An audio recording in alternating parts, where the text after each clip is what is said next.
afternoon, everybody. Good to see you all.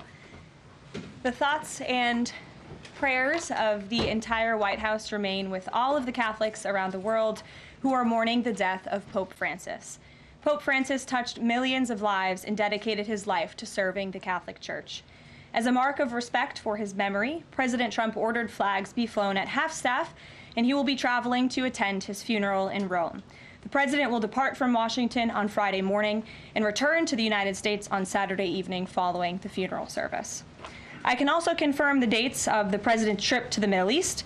He will travel to Saudi Arabia, Qatar, and the United Arab Emirates from May 13th until May 16th. And on Thursday of this week, President Trump will welcome Norwegian Prime Minister at the White House for a working visit. The two leaders will discuss trade and regional security.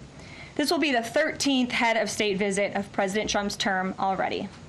At the border, President Trump continues to deliver on his promise to make America safe again. The Wall Street Journal captured the Trump effect in a recent article. Border crossings grind to a halt as Trump's tough policies take hold. U.S. Customs and Border Protection recorded its lowest southwest border crossings in history in March, and we're seeing the same successes at our northern border. Here's how the New York Post put it. Northern border sector previously overrun by illegal migrants sees dramatic drop in crossings. We haven't seen anyone since November, end quote. According to U.S. Customs and Border Protection, just 54 illegal aliens were apprehended in the Swanton sector of our northern border, which stretches more than 300 miles in March. This is a drastic 95% drop from the more than 1,000 border crossings that were caught in March 2024. This is a main hotspot area that recorded more than 80% of all apprehensions along the northern border during the 2024 fiscal year. And new reporting from the Washington Times fully highlights the difference in Joe Biden's disgraceful approach to the border compared to President Trump's. Under Trump, border catch and release has dropped 99.99% from worst Biden month. You can't get much better than that. This statistic in particular is astounding. Border Patrol agents caught and immediately released 189,604 illegal aliens into the United States in December 2023 at the height of the Biden border crisis. But under President Trump, Border Patrol agents caught and released only 20 illegal aliens into the U.S. in the month of February. Thanks to President Trump, operational control of the border is becoming a reality, and the administration's historic enforcement measures are yielding huge results. Illegal aliens are finally getting the blunt message. If you cross the border illegally, you will be swiftly deported and never return to the United States of America. Efforts to arrest the criminal illegal alien invaders are continuing to ramp up. ICE Chicago arrested a Mexican national convicted of predatory sexual assault of a child in Cook County, Illinois. This week, ICE Denver arrested a Mexican national convicted of sexual assault of a child in Houston County, Texas. ICE Miami arrested a Nicaraguan convicted of aggravated battery in Hillsborough County, Florida.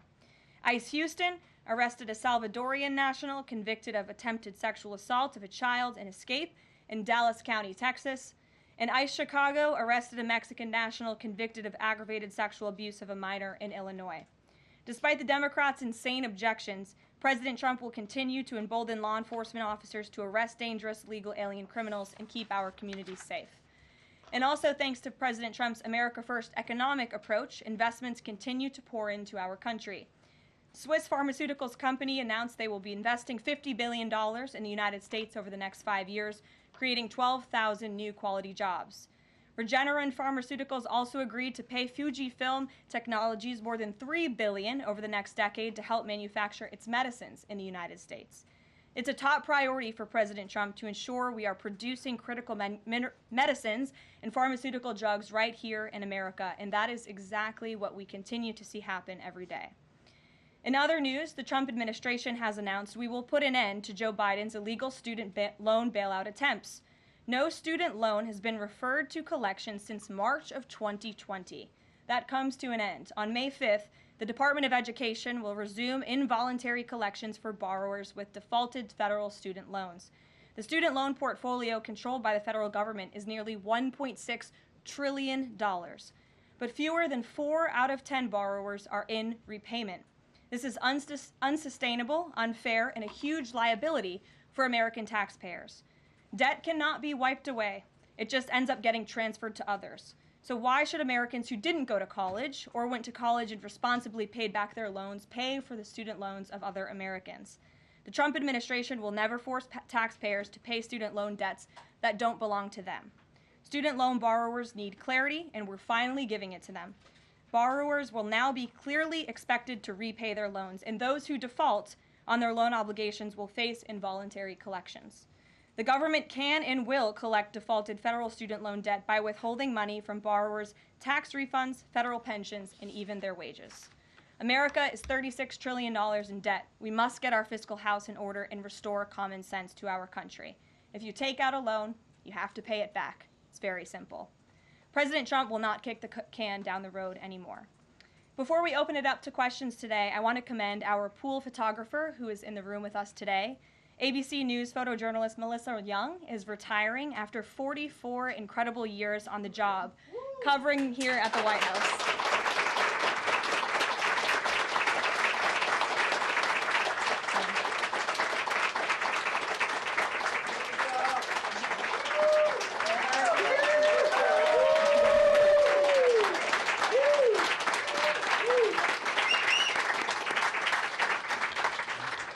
Melissa, congratulations. You have the largest round of applause I've ever heard in this room. So there's something we can all agree on, and you've had an incredible career here covering the White House. So congratulations to you, and we hope you enjoy retirement. I'm sure you will.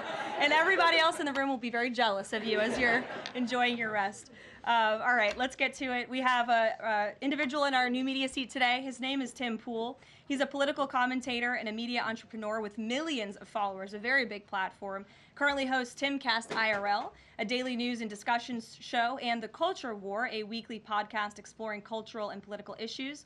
His programs feature in-depth conversations on topics such as free speech, censorship, identity politics, and societal change, often engaging with a diverse range of guests. He's in Washington today because we are also hosting a local media row across the street in the Eisenhower building, which is a testament to our commitment to bring new voices into the White House to cover the president and this administration. So Tim, why don't you kick us off today?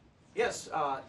Many of the news organizations that are represented in this room have marched in lockstep on false narratives, such as the Very Fine People hoax, the Covington smear, and now what's being called the Maryland Man hoax, where an MS-13 gang member adjudicated by 2 different judges, I believe, is just simply being referred to as a Maryland Man over and over again.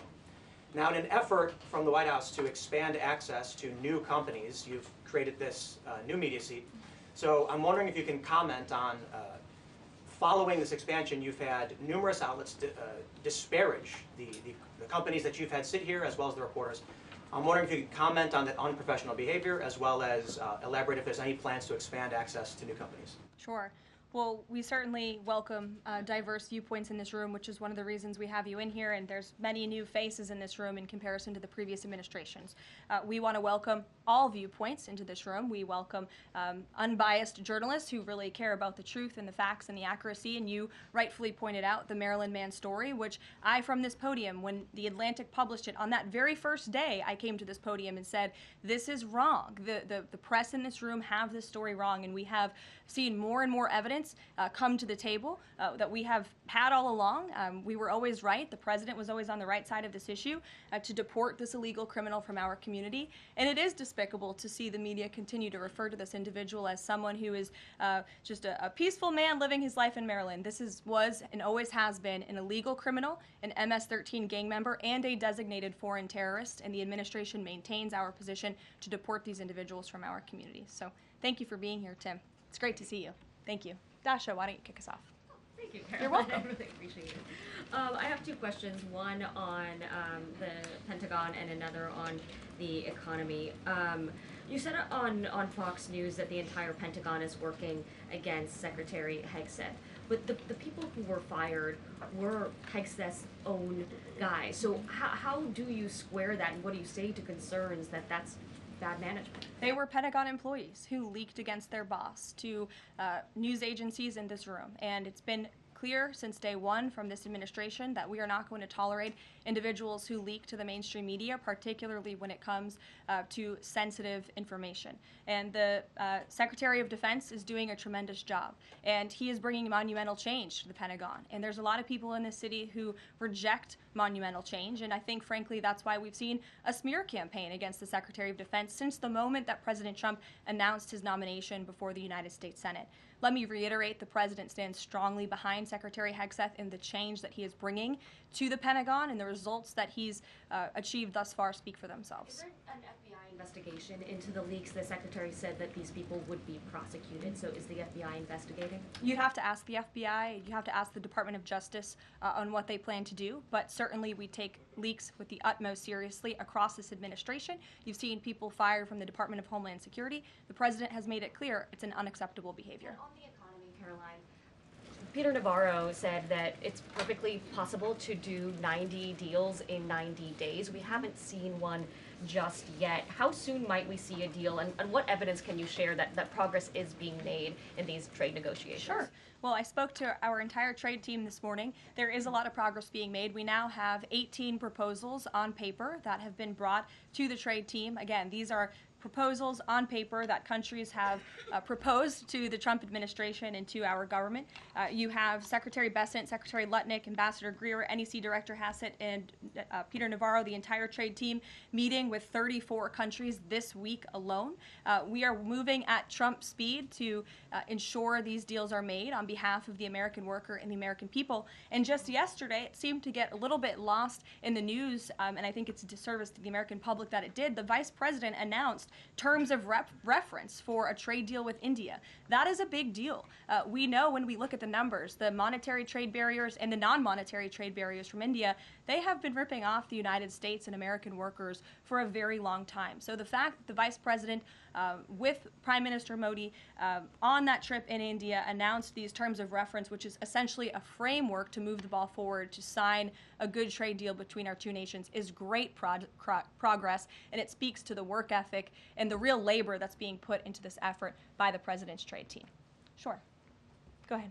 Does the proposals that you talk about, is that enough to extend the pauses on these reciprocal tariffs, or does the President need to see, these deals inked and signed to offer any sort of additional extension beyond the 90 days? Well, look, ask me in July when the deadline hits. I know I'll be answering those questions from all of you in this room. There's a lot of time left, and the President's trade team is working, again, at Trump speed as quickly as they can to ensure that these deals can be made. Are any of those conversations yet with China happening?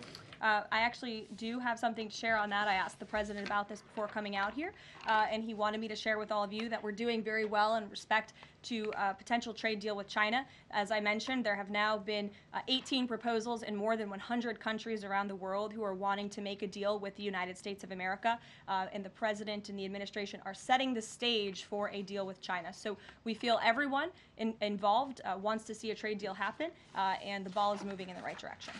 Sure. Setting the stage for a deal with China, what does that mean? Has the President spoken directly with Xi yet? I don't have anything to read out on a direct talk between the President and President Xi, but we will continue to keep you updated. And Secretary Bessent reportedly today told investors that this trade standoff with China he expects will be de-escalating soon because, as he described it, reportedly the situation is unsustainable. Is the President considering taking steps to de-escalate the situation with China? Again, I just read you words directly from the President of the United States. Those are moments ago. That's where his head is at right now. Karoline. Sure.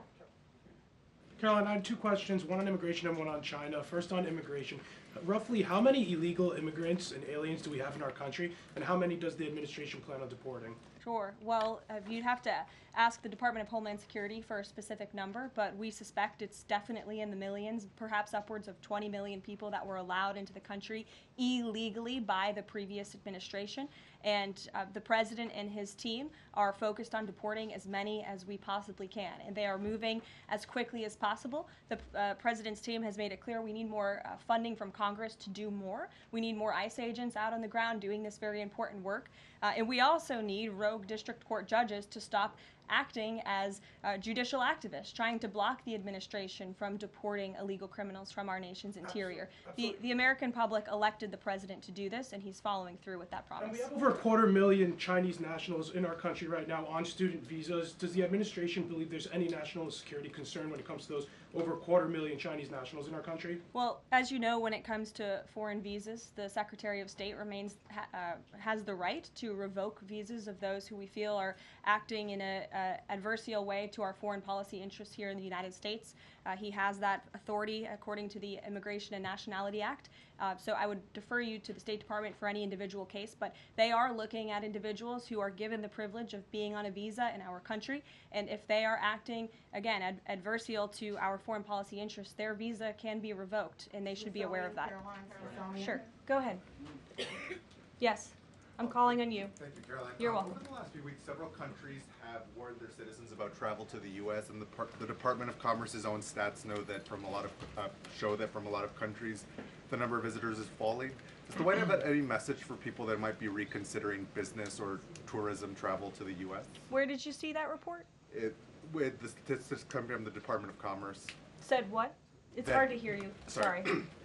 That visitors from a lot of countries have fallen in the last 3 months. I'd have to look at that report to comment on the merits of it. I think most people around the world recognize the United States of America is a great place to do business. It's a beautiful place to visit, and they should certainly come here because it's a much safer country than it was 4 years ago under the previous president. Libby, good to see you. Caroline, a question about this upcoming announcement from HHS to ban food dyes. During the first week of the administration, the FDA announced that it's pulling its plan to ban menthol cigarettes.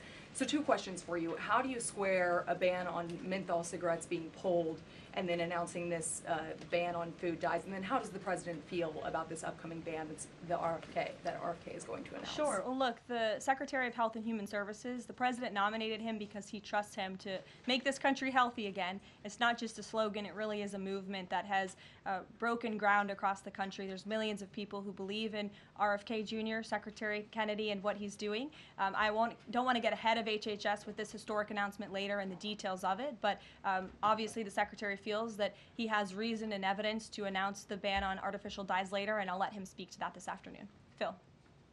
The president started the process of reclassifying more than 50,000 federal employees as Schedule F. We've already seen him march through a number of government agencies. I'm curious, should we expect mass firings, or is this a case-by-case approach, a scalpel or a sledgehammer? Well, look, as you saw on Friday, the president put out a statement about it. The Office of Personnel Management reclassified workers. They're now called Scheduled Policy/Career. And all the president is trying to do is ensure that federal workers are being held accountable for corrupt behavior. If they are engaging in corruption as a government worker, they should no longer have their job. I think that's pretty common sense. He also believes that bureaucrats should be acting in accordance to the will of the American public, who duly elected this president. Not just this president, but all future presidents. If you work for the government, you should be adhering to the will of the American public and advancing the administration's goals and interests. And if you are not doing that, then you should go find another job whose interests you align with. So as for specific firings, I would defer you to the specific agencies, but the president in this move and Office of Personnel Management, it will make it easier to get rid of rogue bureaucrats who are engaging in corruption. And then another quick question about Sure. Google, real quick. A federal court ruled last Thursday that Google's dominance of online advertising and ad tech markets violated U.S. antitrust laws. I know the president has spoken to a number of folks in big tech, and Google's CEO was even at his inauguration. I'm curious, what is the president's reaction to that court ruling? I'll have to ask him, and I'll get back to you, Phil. Thank you, Caroline. You're welcome. John. Thanks a lot, Caroline. Some economic questions for you. Kevin Hassett has been a key economic advisor to the president in both of his terms.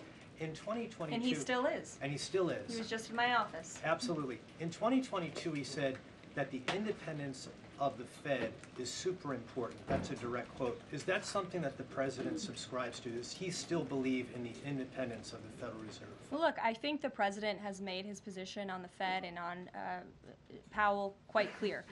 The president believes that they have been making moves and taking action in the name of politics rather in the name of what's right for the American economy. The president has the right to express his displeasure with the Fed, and he has the right to say he believes interest rates should be lower. He believes Americans should be able to borrow money cheaper than they currently are right now. And I also spoke to Kevin Hassett about the Fed as well, and he has called into question the Fed's independence and whether they are actually doing things, again, out of the best interest of the economy, or are they doing it for partisan reasons. The president wants to see interest rates lower. He has made that quite clear. We've also seen, if I may, I'm you. sorry, one more, Caroline, just about, I said 2 economic questions. About the dollar, we've seen the dollar at multi-year lows versus the euro and other currencies around the world. Is it the administration's policy for a strong dollar? How does it view the dollar versus other currencies around the world? The president wants to see the dollar remain as the world's reserve currency for our long-term fiscal stability and our economic growth. He's been quite clear about that. Sure. 2 questions. And then to the woman behind you, who I haven't seen before, welcome.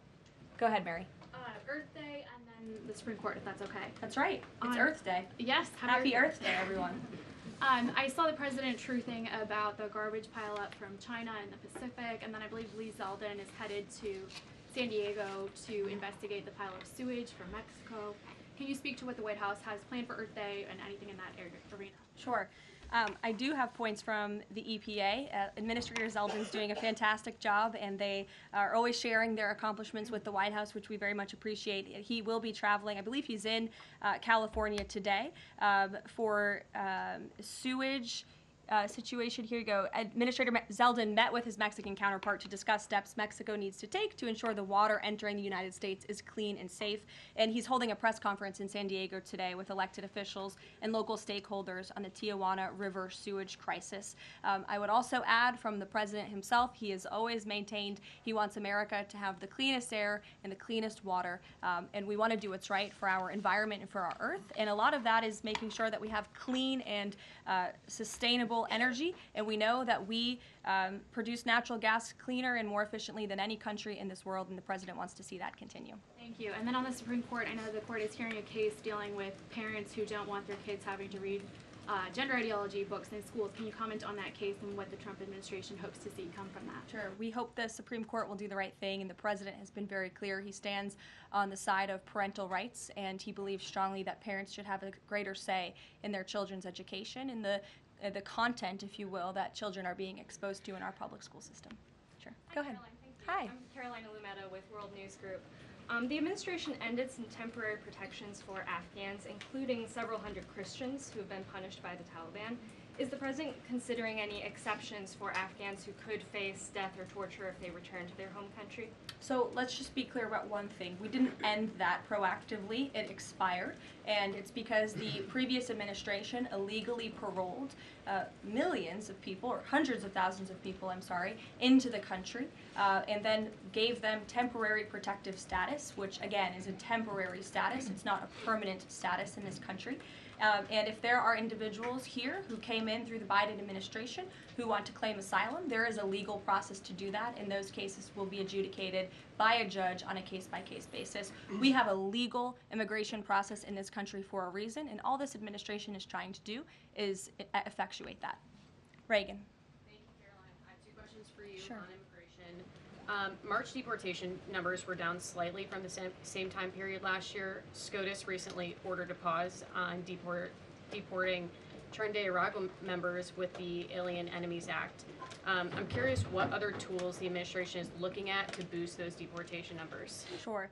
Well, we are obviously complying with the court's order. However, it was a temporary pause. The Supreme Court basically said, sit tight, and they will follow up with an order, and we're confident that the Supreme Court will rule on the side of law and recognize the president absolutely has the executive authority to deport foreign terrorists from our nation's interior under the Alien Enemies Act. We feel very strongly about that, and we're confident the courts will side with the president and his executive authority. As for deportations, we continue to deport illegal criminals under Title VIII, which is an immigration authority given to our Border Patrol agents and the Department of Homeland Security to deport illegal criminals from this country. And the administration continues to do that at record speed as quickly as they can with the resources that they have. The DOJ recently dropped charges against the MS-13 leader caught in Woodbridge, Virginia, with the idea that this will expedite the deportation process. Does the administration plan to drop charges against other criminal illegals to speed along the deportation process? You'd have to ask the Department of Justice. Obviously, that's within their purview, and I can't speak for them. However, it is our goal to deport as many illegal criminals and aliens from our country as we possibly can, as quickly as we can. Jackie. Thank you, Karoline.